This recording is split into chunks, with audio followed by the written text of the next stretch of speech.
Hi, and welcome to this week's episode of Keen Minds. We're covering NBC's The Blacklist. This is Season 5, Episode 20, Nicholas T. Moore. My name is Jen, a.k.a. Takata Saiko. And I'm Tessa. And how did you like it? I didn't. I was not a fan. I liked pieces of it. The roasting barbecue of people alive or snapping of Samar? It was just...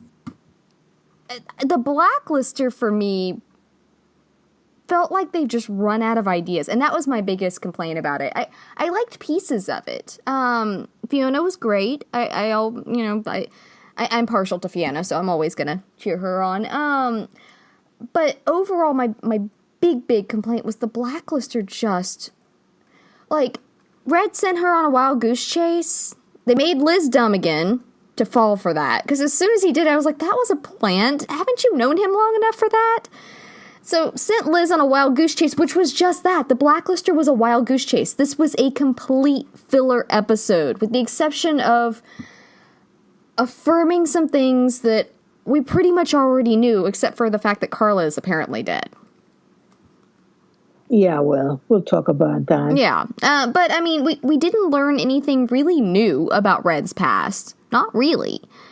And a couple of details, but not enough. I feel like we had some things affirmed. Yeah, I think we had some things affirmed that were assumed. I mean, that he was protecting his family, that sort of thing.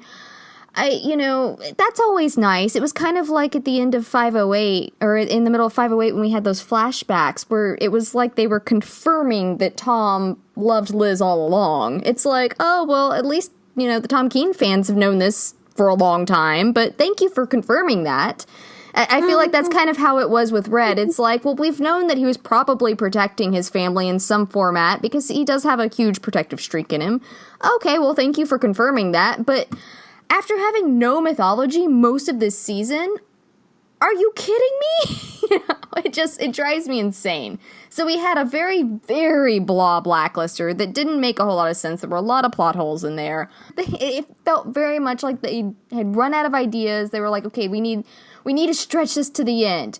What can we do for a Blacklister here? I understand not every show's going to be a home run, but you gotta... There have been if it were just... Every, handful of episodes, there was one that was kind of meh, which is the way it used to be. Now it's turned just the opposite, in which every few episodes you have one you're like, holy crap, there they are! We found them! And then the rest of them are very blah, very mediocre, and you're just going, this is not the Blacklist I love. By you, I do mean me.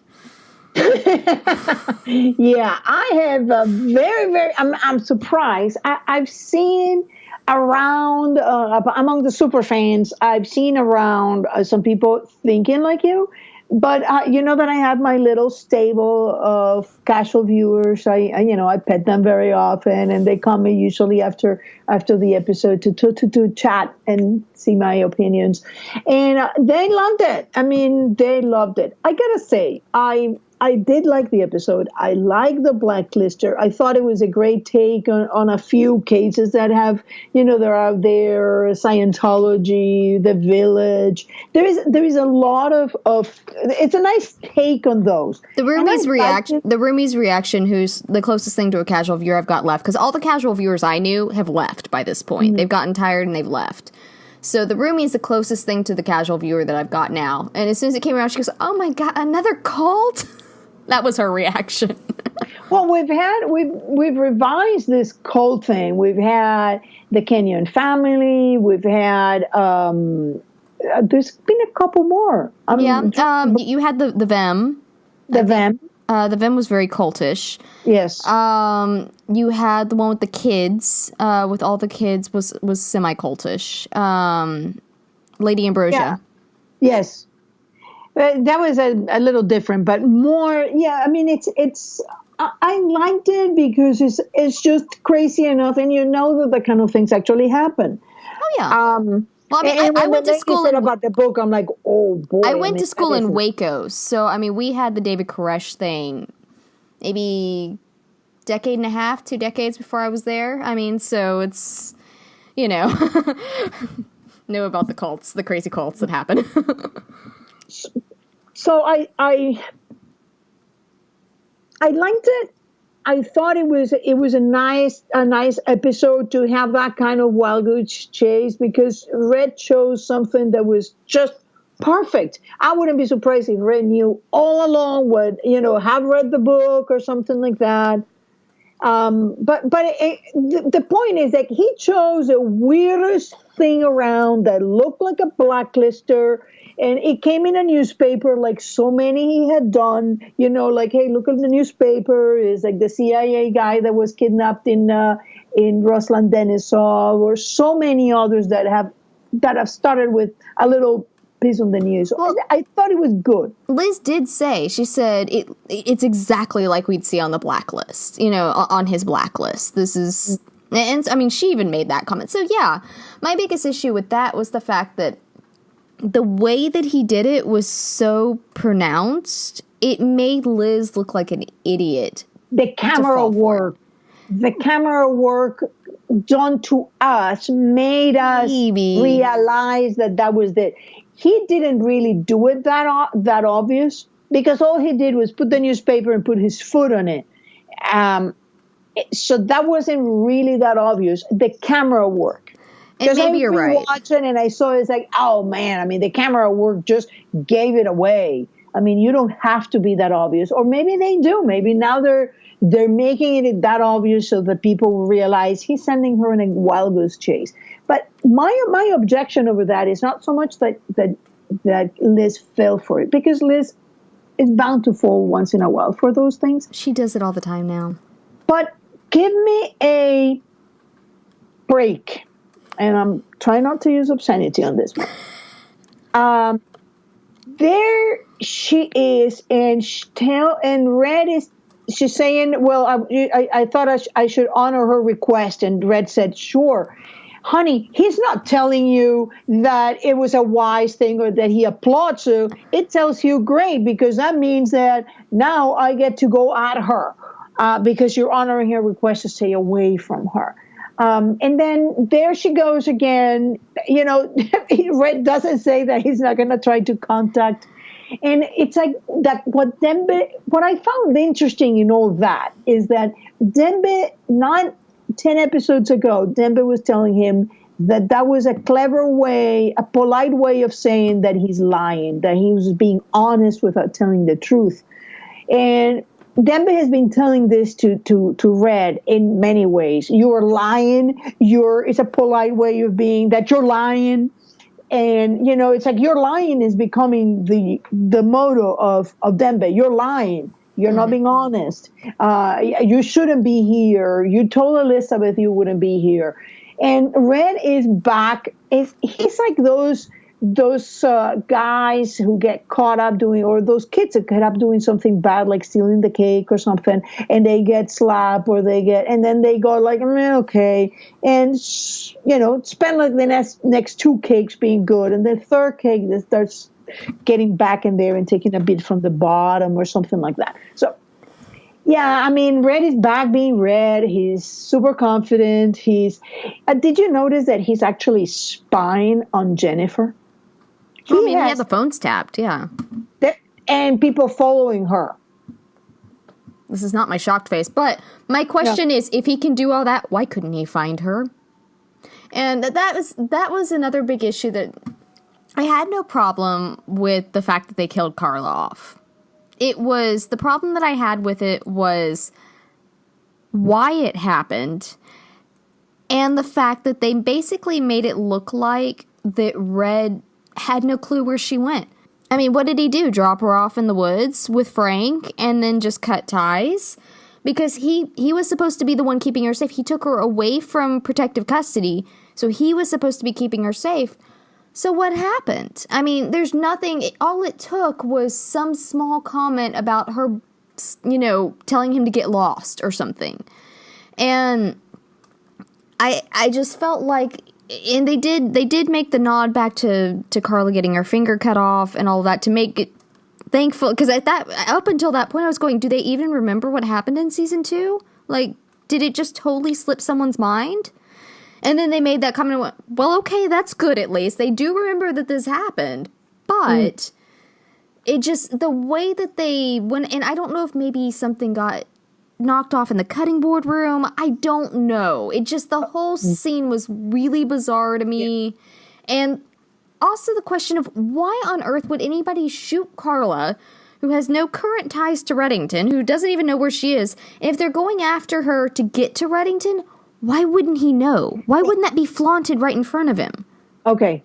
Now you ask a question of theory, so there we go. Go, Tessa, go. Okay, go. All right. So if you remember back to 201, what we're told is Red recognizes Lord Baltimore finds Carla. They're going after her. Red looks at the profile, says that's her. The U.S. Marshals come to her house. Then the FBI arrives, and she's telling Liz about all this thing. She was interrogated, and then they were put in and taken to Philadelphia. By the way, where she is. So that's what we learn. Okay, so she's still in Philadelphia. The U.S. Marshals know where she is. She's not like, oh my God, how did you find me? No, she's like, he's back, right? And she's doing her impersonation of terrified. And then we get to 202, and then we have Liz brings the FBI file on Jennifer. And the FBI file says that Jennifer was put in protective custody in 1990. And then in 2007, Jennifer left. And the U.S. Marshals have no idea where she is. She lost contact with the U.S. Marshal. Well, now go back, and then on 204, she says that I'm not telling you. She knew she left because she knew that you would come for her, and I have no idea where she is, blah, blah, blah. Okay, now what does Jennifer say?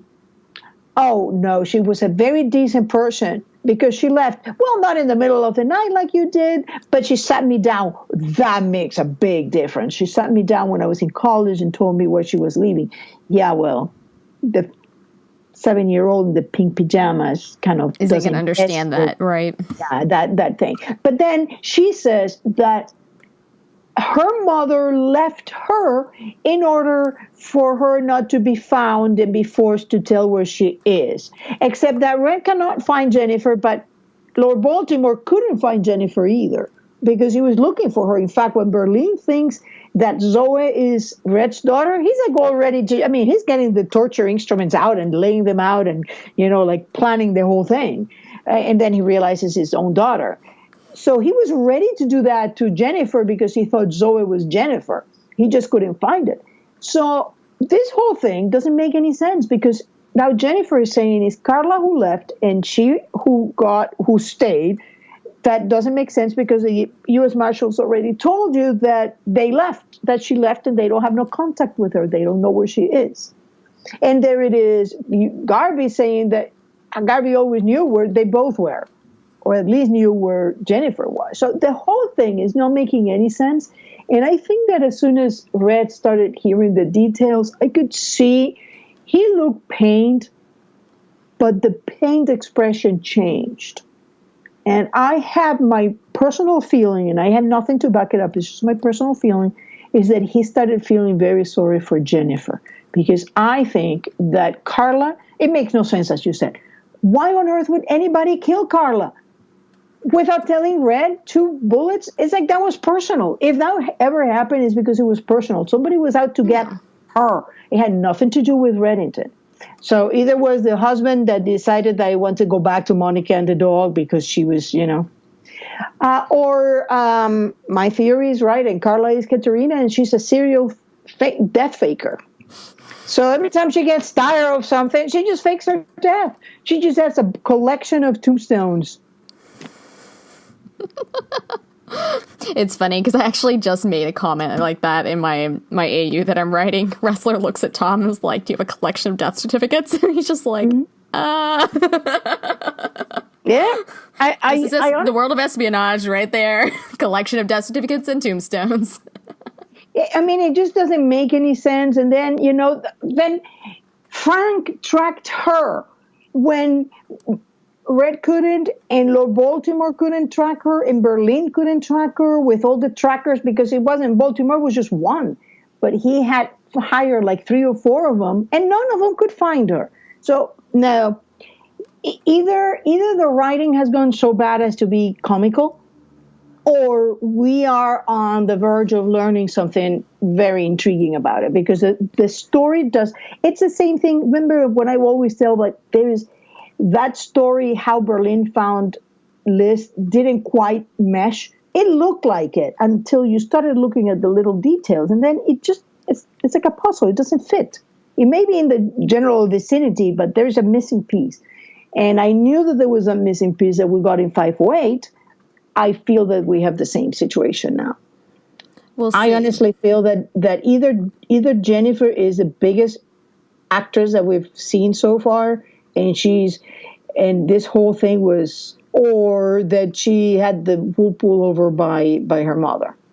Yeah, it could be either or with her. It's hard to say. I hope we see Fiona back. I hope that she's not gone for good because I really like her. And it could be that's the story that they cooked up to get Red to leave her alone. I mean, because that was her final thing is, I've given you this, now will you walk away? Yeah, and that Red saying yes was, I'm not sure I believe Red, but then Red is becoming less and less believable. He's becoming so cocky that it doesn't even anymore is Red speak. He's just lying now. Yeah. He's exhausting these days. It's so sad because he started out as one of my very favorite characters in this show, and now I know you still love him, and I'm glad you could keep that because I feel nothing but exhaustion and irritation towards him. Were you glad to see Dr. Lohman back and Smokey? Wait a minute, awesome. I don't know. Smokey rubs me the wrong way. I don't know how I feel about him. Some days I really like him, and some days I'm just like, oh no. Oh, I love the outfits. Oh my God, I love that. I think it may be the sideburns that get me. Like the sideburns are just so extra. What is wrong with you, man? I had a great time watching Smokey. The 70s called. Starsky and Hutch called. Yeah, I don't know. I like him. How did you like about seeing the doctor back? When have we seen her before? I didn't remember her. She was in the Endling. She's the expert. Doctors with no morals. Doctor with her morals. The one that you go there and says that you have a problem with your poodle or something, and she says no, but I left her here or something like that, and that's how she. Okay, all right. That's no, the I forgot about her with the boar pie. Okay, the scrumptious boar pie in Ireland. Okay. Well, I like it when they do that, where they tie people back in like that. So kudos. I didn't realize it, which is funny because the actor that played Nicholas Moore, I could have sworn, like, if I'd seen him on anything else, I would have just assumed I'd seen him on Blacklist. I don't know He's very Blacklister kind of. I guess. I don't know who he reminds me of that's been on the Blacklist before, but when he came on, or I looked at the roomie and I said, hasn't he been on before? Is he a repeat? And she's like, I don't know. We looked him up on IMDb, and he's never been on before, but he's been on, like, everything else. And so I must have just seen him on half a dozen other shows. I loved him. And I can tell you, there's a few things I have not been able to stomach in the Blacklist. And these scenes, honestly, I wasn't even able to watch again when they're like going to barbecue people alive. What I found most interesting about the Blacklister, and probably one of the reasons why I liked it a lot more than a lot of the super fans, is that it played a very interesting theme. This is a good father trying to bring his sick daughter out of that cold thing to get her medical help. And there is a bad mother who just stays there and watches as the father gets cooked. Then the girl is brought back to get her cooked. I mean, what kind of mother does that? Because that's past indoctrination. That's, you know what, so long as they don't cook me, I'm good. Well, I mean, I wouldn't say she was good with it. I think that's cult brainwashing right there, because she was on the fence about it, And then I think that was her mother there that was saying, that's not our girl. And so, I mean, if you truly believed that she'd been basically like her soul had gotten sucked out of her or whatever it was they believed, and that was just the shell and had been possessed by something. I wasn't entirely sure what they believed in that, but that's the impression I got. Then I'm not at all condoning this, by the way. That is not at all what this is. But like I could. Good thing that Jen just told us that. I feel like I need to add that. Sorry, I get so far into people's headspaces sometimes. I have to back up and go, wait. I just want to let you know this is not my point of view. This is me getting into a character's headspace. I mean, honestly, I had trouble breathing in that scene when they put the girl in the cooker. It reminded me of Game of Thrones when what's his name burned his kid alive. I looked at it, I was like, all right, here we go again. Oh, they did that in Game of Thrones? Oh, yeah. Like, I had just got... I don't remember what the character's name is. I'm horrible with him. Like, I had just gotten to the point where I was okay with the character, and then he did that, and I went, nope, bye, you're dead. Yeah. I shall relish in your death, and then I did. But, no, you don't burn kids alive. Like, that's a no-no for me. But even the guy was like, it was just... Yeah, well, the roomies thing, she goes, because you couldn't possibly shoot the man and put him out of his misery before you burn him alive. No, that would be humane. And as you said, you were not sure why it was that got him. It was them, but they were seen through those, 1950s gas masks, so everything looked like blurry. Okay, so they went after him and got him, and so they beat him to a pulp. And, yes. Okay. So basically they're their own Olos. Yes. Okay. Isn't that like, what is it, the true darkness? It wasn't Red said, the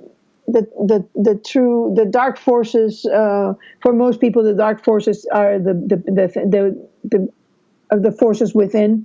I was going to say, another cult. We were talking about all the cults that we've had over time. Season 2 with the key, when he went looking for the key and the hippies. Oh, yes, there you go. I knew that was with the virus that they were spreading. Yeah. The Front.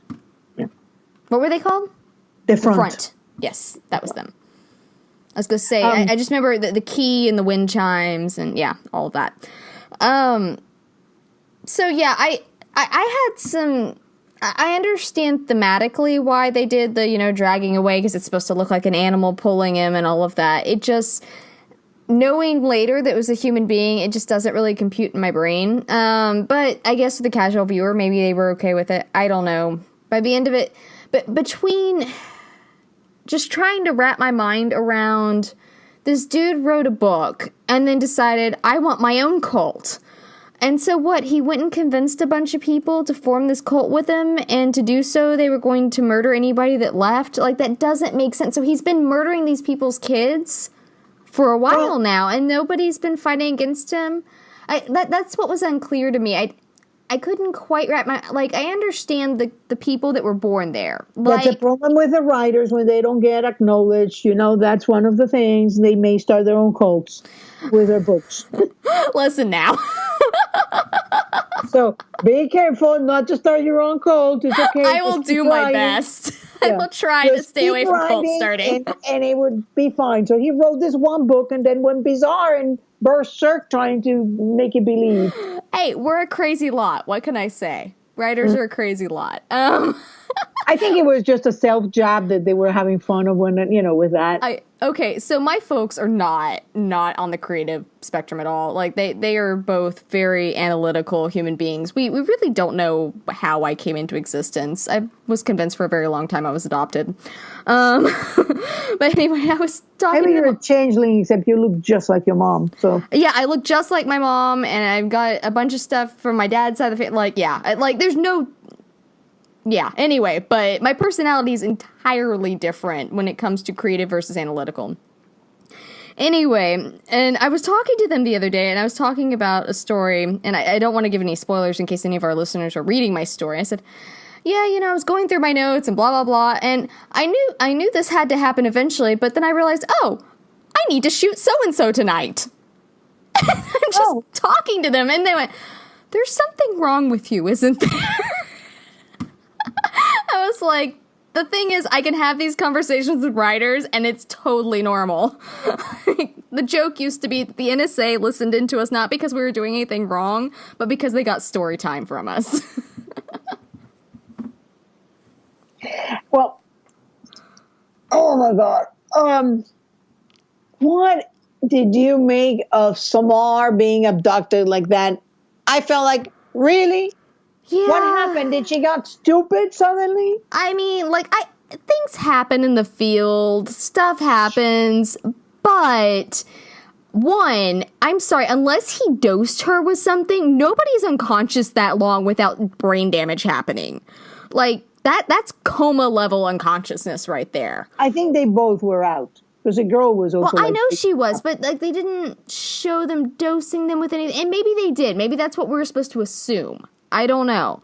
And if that's the case, okay, maybe I get that. But we didn't see that. We saw her get knocked out. And then we don't see her conscious again until they're driving. And I'm going, okay, that's not good. That's not how that works, And to be fair, TV takes unconsciousness to apparently, and it's funny because I used to follow a medical blog that used to be very active, and whenever you get knocked unconscious, that's a concussion. I was not aware of that as a writer, which I should have been, but I wasn't. Because I've grown up watching TV and movies and reading books where, the hero is going at something, someone knocks him over the head, and he's unconscious, and he pops up and he's fine. Tom Keene, for the last 4 seasons. How many times has this man been knocked over the head?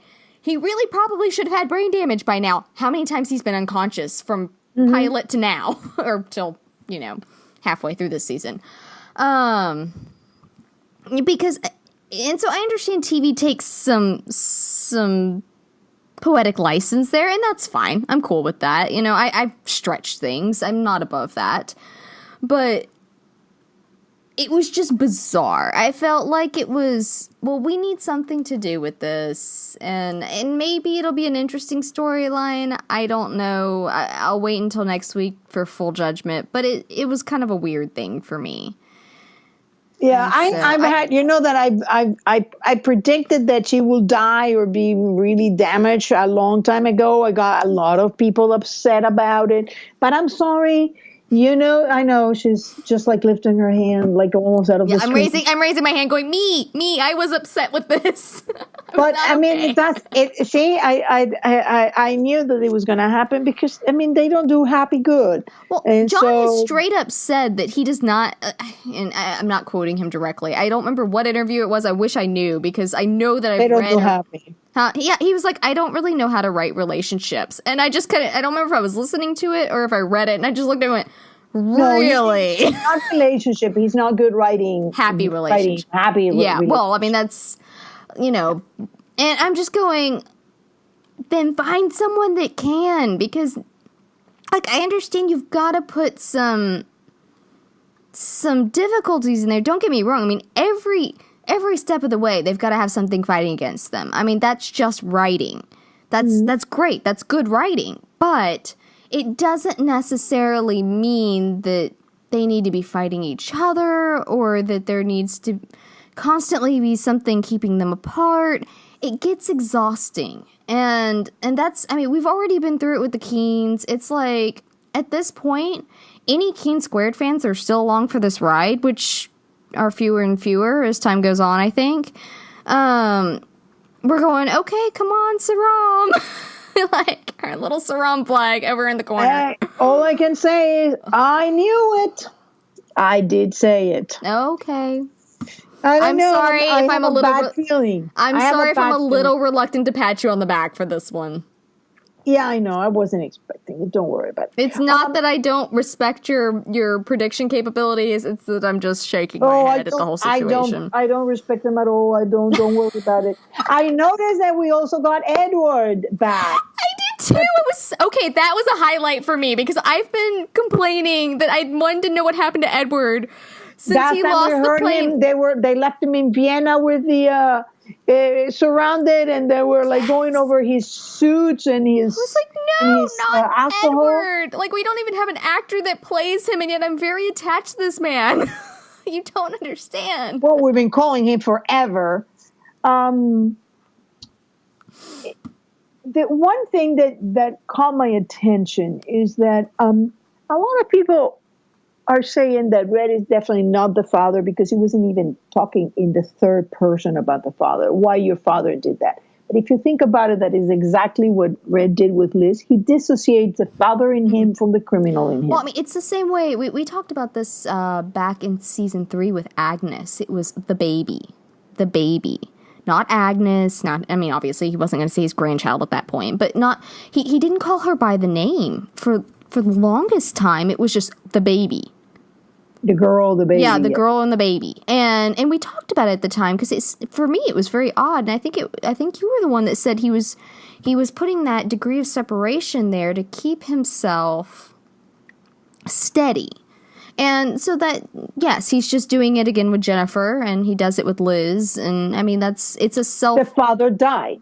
Yeah. Her father died, and it wasn't just Liz's father, the one who died, it was also Jennifer's father. He could not be a father anymore.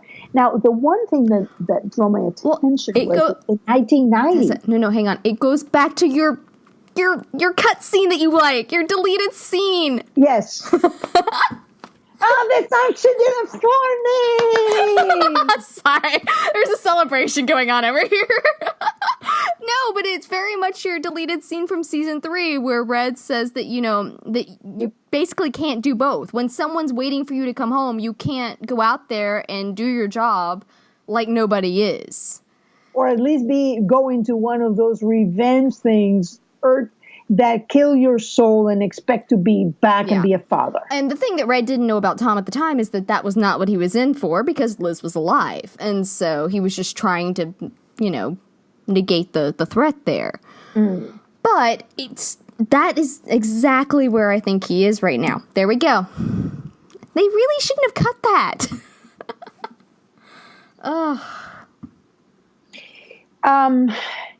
What did you thought about all that Red is telling Jennifer and Jennifer's reaction to all of this? Because Jennifer, first of all, Jennifer has a comment there like, you wouldn't be honest until properly motivated. I loved that comment. That sounds to me like Jennifer had heard a lot of things about Red. And since the last you remember of Red was, her sweet, honest, and good daddy, either she's been actually following Red or Carla has been telling her a lot of things about Red. Or maybe even Liz, because that really sounded like a Liz statement. Maybe she and Liz had a sit down after Garvey died, and Liz said, listen, I'm going to do what I can to keep him away from you, but Reddington, there's a good chance he'll show up. Let me give you Reddington 101.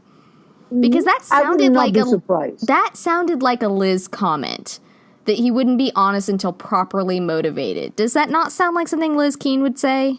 Yeah.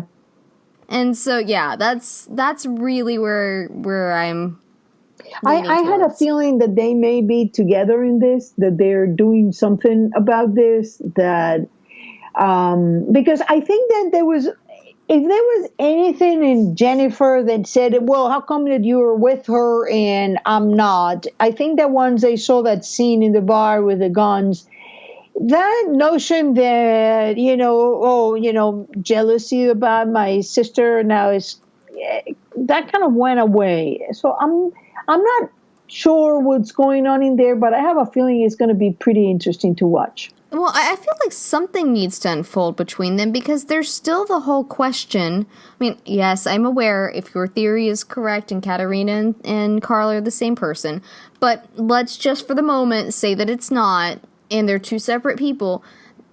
Then Jennifer's also realizing, she's looking at Liz's age. If she's never met Liz before, she's looking at her and going, she's only a few years younger than me. That means my dear, sweet, wholesome daddy had an affair and an illicit child. Unless being under a rock, she knows that the affair was with a Soviet spy. Yeah, exactly. And so, nobody's questioning about him. Nobody's saying, hey, not only did you abandon it, but what were you doing before you abandoned it? Exactly. Is there another family there? How come that you were out with her you didn't abandon her to protect her, Yeah. or I mean, none of them are asking anything about each other. Neither Liz is asking like, okay, now you told me about my mother. Now I want to know about your wife because I have a half sister. Liz is not asking that, and Jennifer is not asking. Explain to me because I thought you were kind, but obviously you weren't. Yeah, exactly. Like, these are the things that I thought as a child, and yet you've disproven them just by the fact that you obviously had an affair, and here's the child, and she's more important than me? Why? Mm-hmm.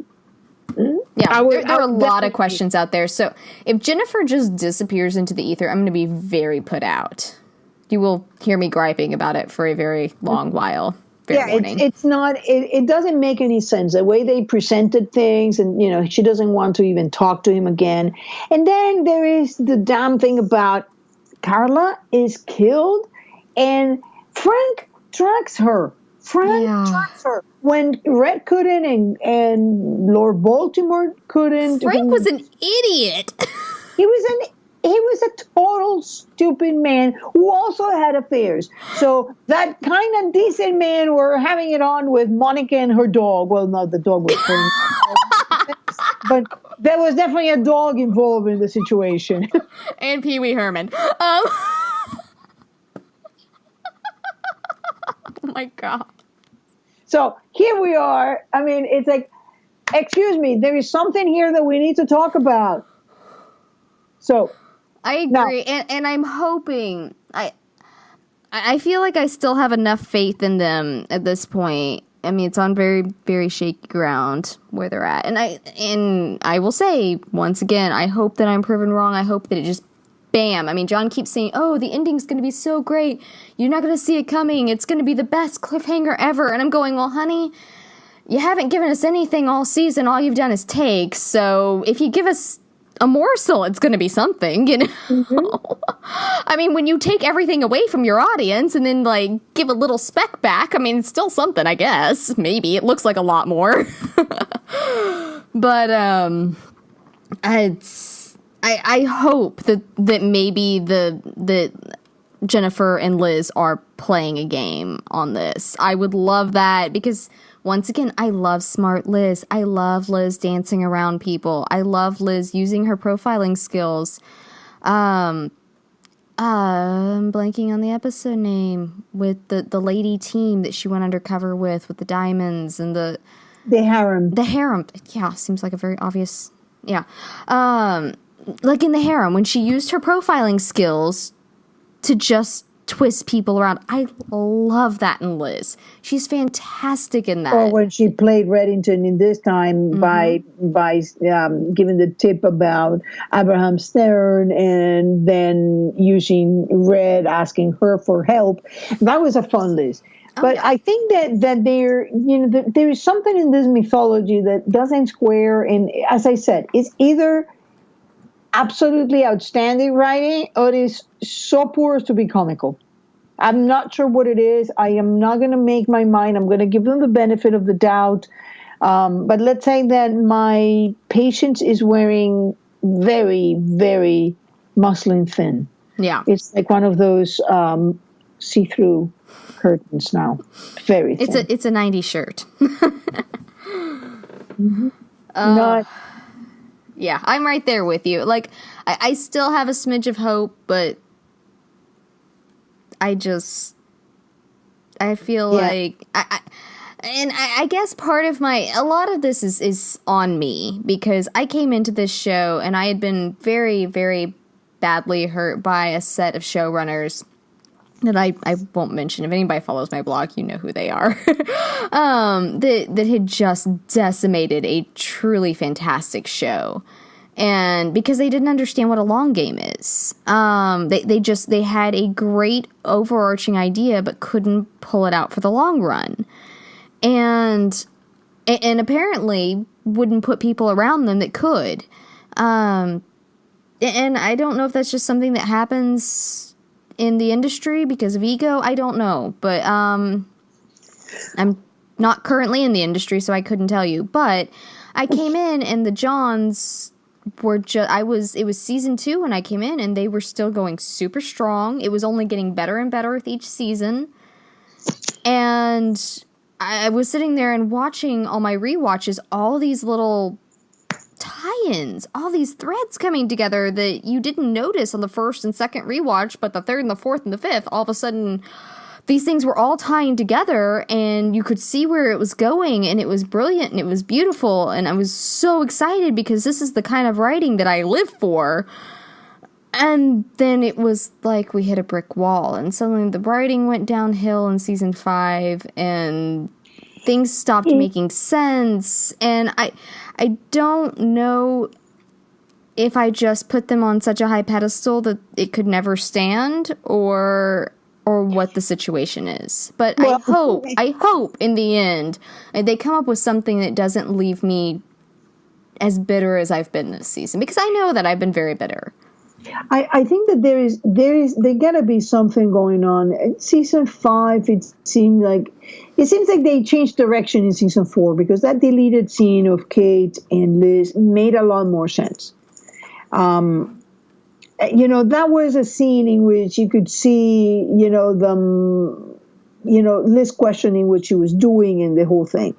But then in season 5, sure, it was fun, and sure, we were getting parallels everywhere, but there was not a canon fact to be had. 3 in that, because we have not seen, maybe now we have 4. All we learned this time is something that makes no sense whatsoever. In 1990, Red is coming home to see his wife and family. What, for an entire year? But then they said that they're telling us Red disappeared in 1990, correct?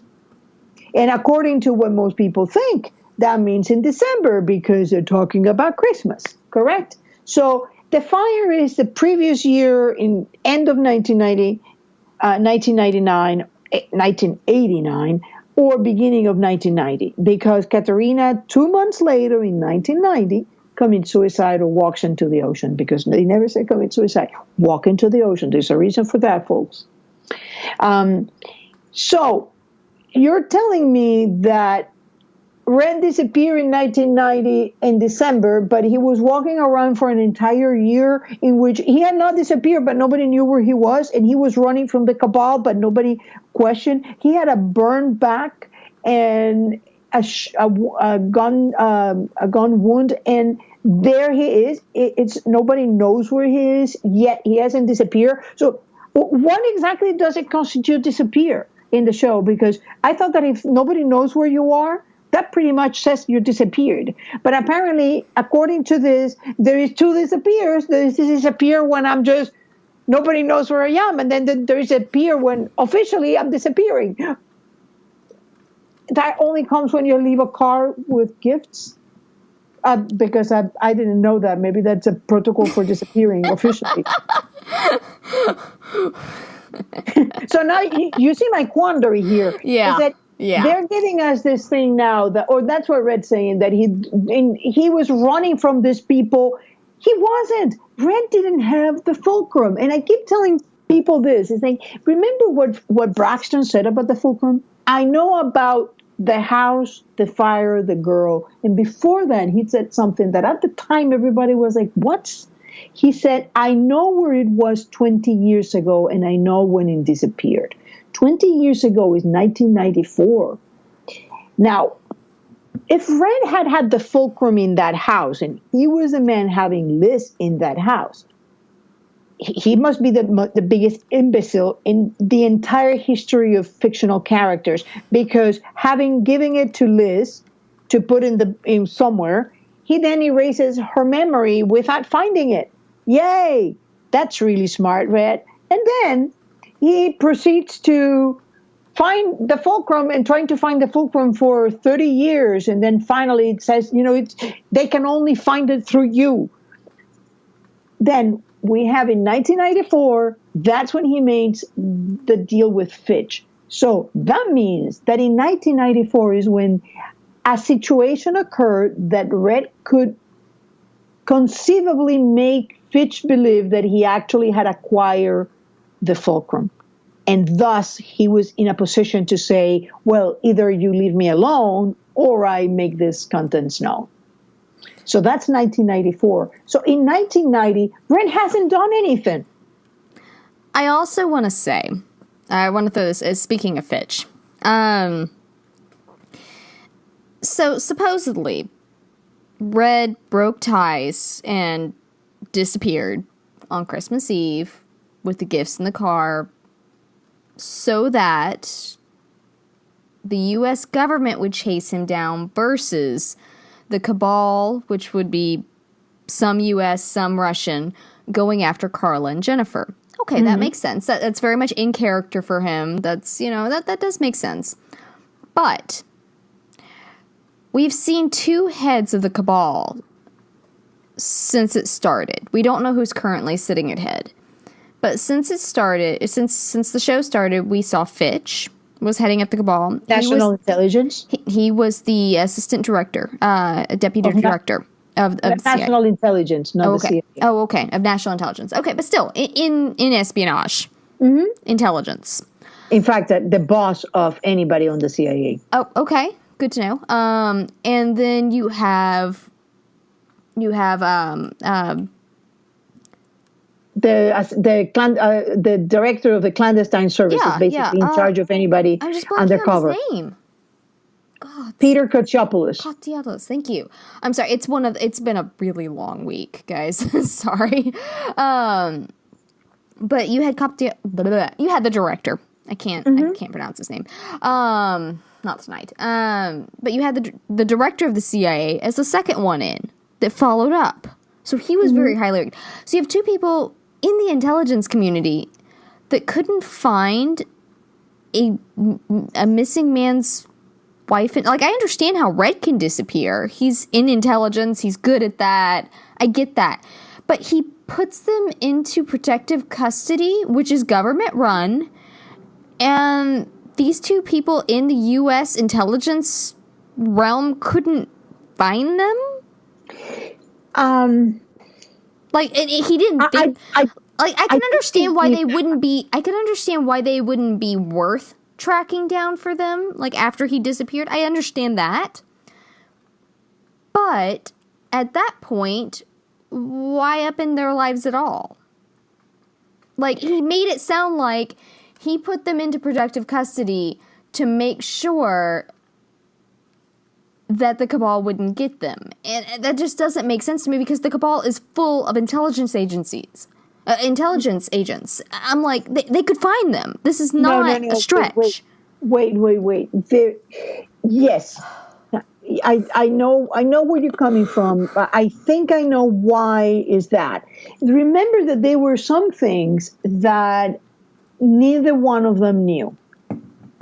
For example, Peter Kotsopoulos sends Braxton to a CIA-operated prison to break into it. And he does it two-pronged. He does it to get Red to go after him, because if Red goes after him, then he knows he doesn't have the fulcrum, because otherwise he wouldn't go and try to stop him from finding the fulcrum. And he does it too because he cannot access that. Just because he's CIA doesn't mean that the CIA is a highly secretive, compartmentalized company in which one hand doesn't know what the other one does. And he would be probably particularly suspected because he's in clandestine services. So, they wouldn't even know when they were spying or what they were spying on. But I always found that very interesting, because that meant that the information to find the fulcrum was in a secure intelligence node, which means what could information be? Who were the people in the house that night? Who had that house? That means who had Liz? Or the address of the house, or the recent information on who these people really were. And that means that that's an information that Peter didn't have. Otherwise, he could have tried to find the fulcrum without breaking into that server. So there is something going on in there, in this whole thing, that the entire thing doesn't make sense. Unless, of course, it does make sense if it's my Christmas theory, which is the Orthodox Christmas. Red doesn't disappear in December 1990, but in January 7, 1990, the whole thing is one event, and we don't have this crazy year. So in a way, Red is not telling Jennifer the truth about the fire, same as he wasn't telling Liz the truth about them. So he lies to both of them, and he leaves entire portions of his life out from one another. So that's my whole canon for this. It's a complicated show. A lot of the parts seem to fit, and then because you look at them, it's like, I don't know if you ever assemble puzzles, but sometimes you know that you're in the general vicinity and they look like they could fit, and actually you could almost put them together, but they don't really go well. Yeah, they're just barely off. Mm-hmm. And that's what we're getting here is, that there's a piece we haven't seen, and that is why nothing quite fits. Writing is that way a lot of times. Yeah, and I don't know, at this point, I have my doubts about whether this is exceptional writing or really bad. Expectations and hopes are entirely different things for me right now. It's just because I keep going, and I have identified those pieces that seem to fit but don't. So, and I was very ecstatic when in 508 we got that little bit that finally made sense of something that had been robbing me raw for years, which was, how did Berlin find Red? Why did he use that peculiar phrase, I made a connection? The connection means it's not mean like, hey, you know what? I went investigating, and Tom King came to me and said, hey, I'm the enemy of your enemy. I'm me. So I don't know. I like the episode. I agree that it wasn't like wow episode. I love Jennifer. I love the fact that just when you think that she looked like a little downtrodden sack of wet clothes, there she goes. I didn't. I would just like to point that out. I did not. I did. I've been on Team Jennifer. Jen has been on Team Jennifer. I honestly, she made a fan of me. Then she starts showing some splunk, almost to the point that make me wonder if she's not in on the whole thing. Yeah, I mean, I could see her being a whole lot more than what we've even seen so far, and I would love it. I would love it. Did you notice something when Red came to the door and knocked on her door? Say what? Did you notice that when Red comes to the door, she's already expecting him? She has a coat on and the whole thing. No, I actually didn't notice that, but that's not. I mean, it's almost like she has that in common with him. Maybe she did set it up, knowing exactly that Red was going to go for her. While Red was playing Liz was playing Red. I hope so. I would be 500% on board with that. That would make me a very happy fan to see that happen. I mean, it's just like, otherwise, Jennifer, Carla sat Jennifer down. Did you notice too that they're calling her Naomi? And it's like, but you know that your mother was Carla. That is so bizarre. He's not calling her Lillian. He's calling her Jennifer. Yeah. So it's the whole thing is just beyond bizarre. It's almost I don't understand Naomi. Like Jennifer didn't know who Carla really was. They're playing something strange in all this thing. And it almost, I don't know. I'm getting something, some vibe here that if my theory is right, which, by now it's becoming more and more difficult to believe. Certainly the girls look a lot more, take after the mother, not the father. I mean, because, and think about it. This is Katerina adding one more broken life into her. I mean, now you have Frank, and she got killed. And notice that she was buried with her name, Naomi Highland, not whatever. complicated story. I'm just honestly hoping that they give me a surprise and I'm like, wow, that was great. I hope so. I would be very much on board with the surprise. Do you have anything else to add? Nope. I thought this was gonna be a short one. Yeah, it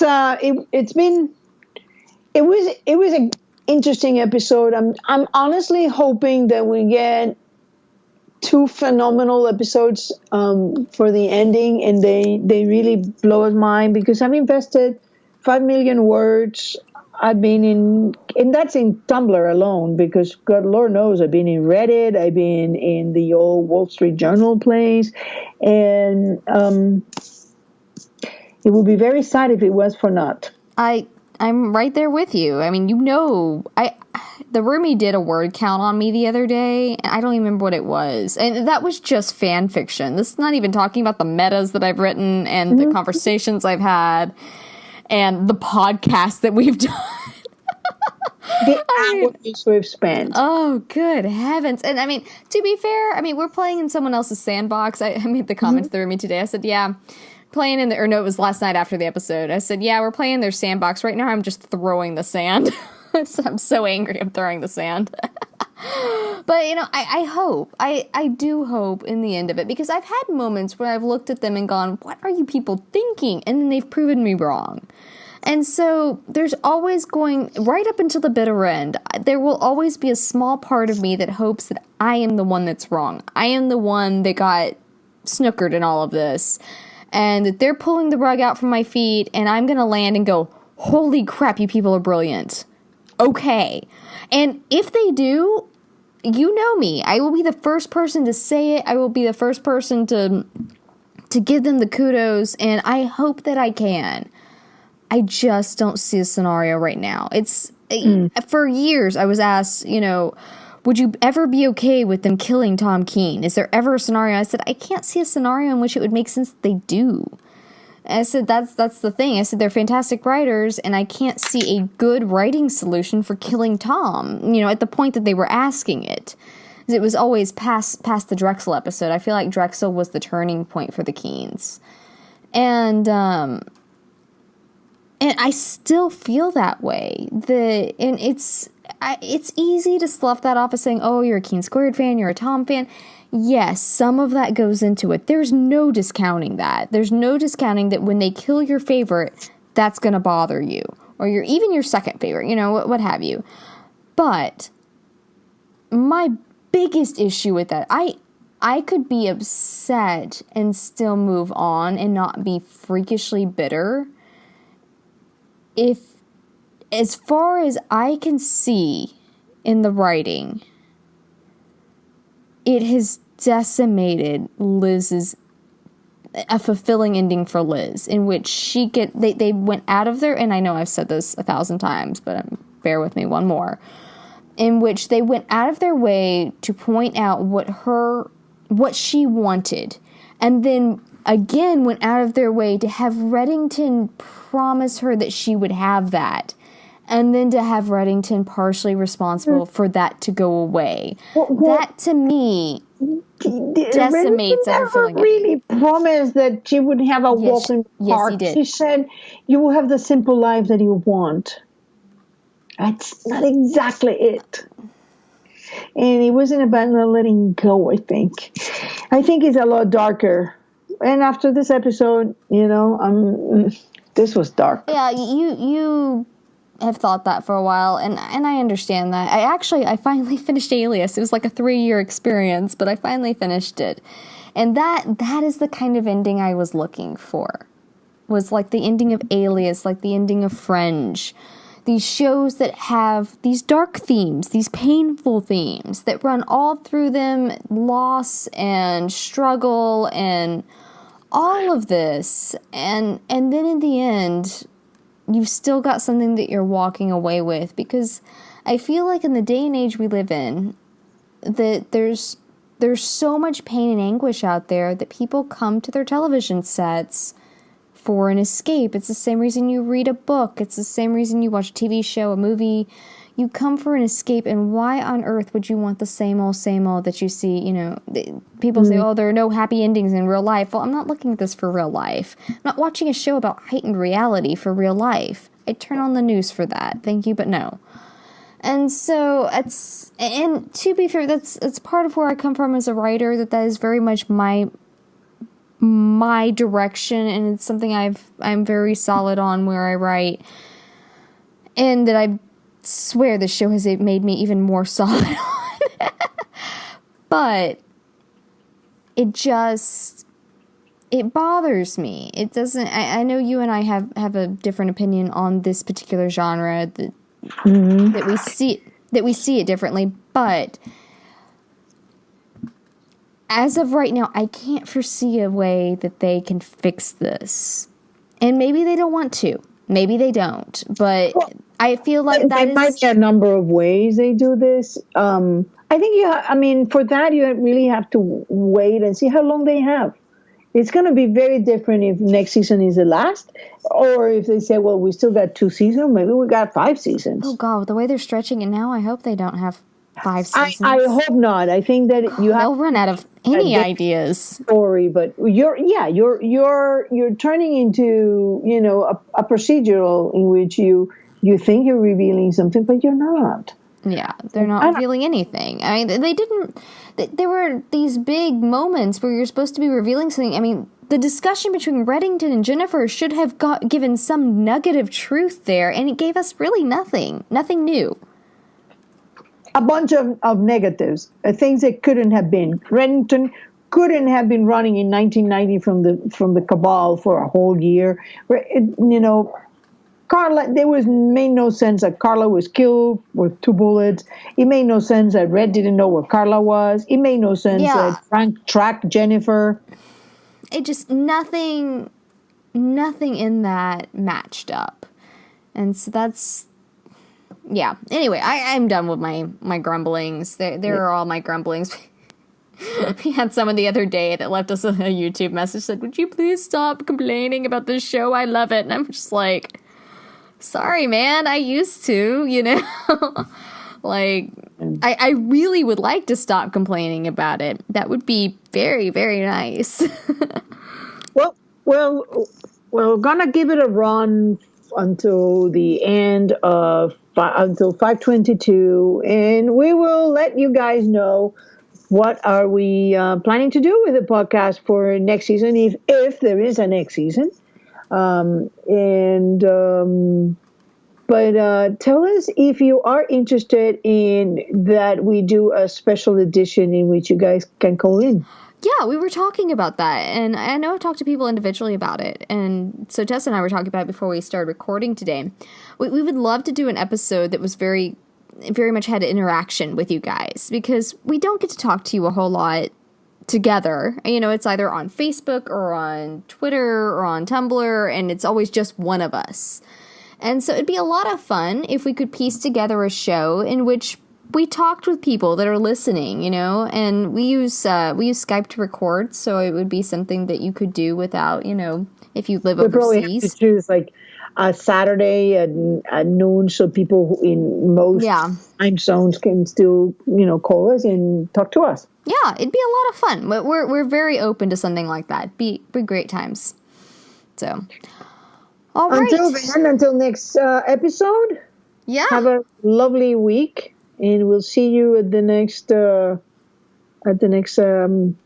next episode. You can catch us on Tumblr, Twitter, and Facebook, and you can listen to us on SoundCloud, iTunes, and YouTube. I was going to say something less nice than episode, but we can go with episode. We'll call it an episode. Yeah. All right. Bye-bye. Until then.